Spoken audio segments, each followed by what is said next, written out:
There's three problems in the capitalist food system, and they are integrated in a whole. We create a monopoly system where people run out of money and therefore are hungry.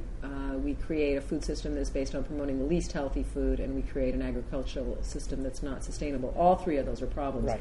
FoodShare entered, as do most food activists around the world looking at hunger, but then we decided the whole food system needed to be changed. Okay. So our mission is actually, we rewrote our whole mission, and our vision now is good, healthy food for all.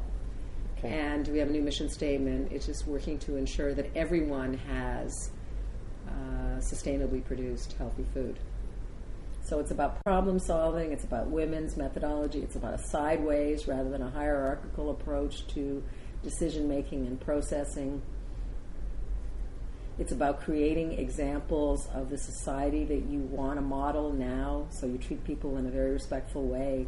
You have, non-hierarchical, very flat organizational structures, lots of consensus decision-making process as much as possible. So even when you have, FoodShare has a bit of a hierarchy in terms of I'm the executive director and there are some managers, but it's a lot of consulting and trying to build consensus all the time. Again, I would think these are all common against all these organizations. People are active. They're trying to work on parks in their neighborhood. This example that you have, this neighborhood greening process from the Bronx, is huge.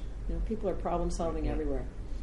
Dale Martin, who I used to work with, used to say that normal human beings don't want to go to a meeting. Mm-hmm. They just want to fix their problem. Right. They want they'll come into activity for a little while, they'll get mobilized for a little while, and they go back to their normal lives. Mm-hmm. That's part of the problem too, is the left's looking for ongoing structures that don't exist. People problem solve and fix. Yeah. They want a street sign change, and they'll get out. This is the network politics idea, which has really emerged in a big way in Europe, which is the way all these struggles, that we see these big struggles like the banlieue, the struggle in the banlieue, the Spanish thing. They're all organized like that. They're all networks, right? People come together, they get on a march, or they struggle, or whatever it is, they do an occupation, whatever it is, and then they're gone.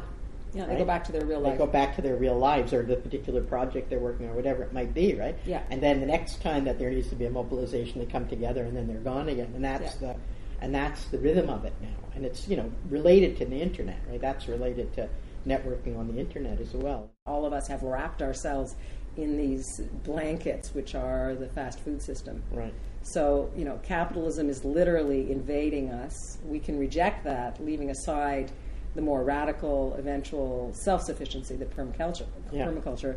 So, you just ate food that wasn't organic, but mostly it was local. So we start and we say, okay, let's generate a lot of demand in the municipalities where people are.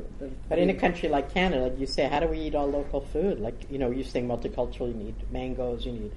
Yeah, so it's just about a much more relaxed ranking and percentages, right? So in London, England, they have a very nice thing they say for the kids in the hot lunch program. They say every meal will be 75% unprocessed, 50% local, and 25% organic. Okay.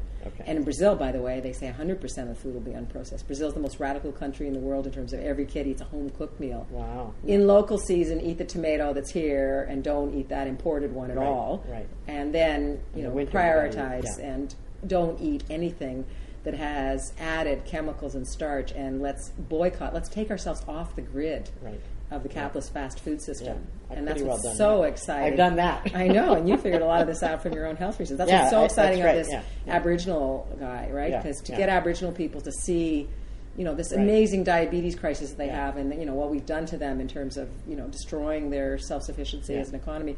This guy Michael Pollan, who's a big hotshot guy, he's like a New York Times high-end guy. He makes it very easy too, because he says, if your grandmother didn't eat it, don't eat it. Yeah. So that's very helpful. And then Wayne Roberts gives us the other thing. If you know except my grandmother didn't eat salad. Yeah, right. But even the way your grandmother ate was less destructive than the equivalent of the fast food. Yeah, that's right. And then the other great quote is from Wayne Roberts is, if you know the name of the farmer, it's local. And it came in an article where he was talking to Ethiopian fair trade coffee farmer. Yeah.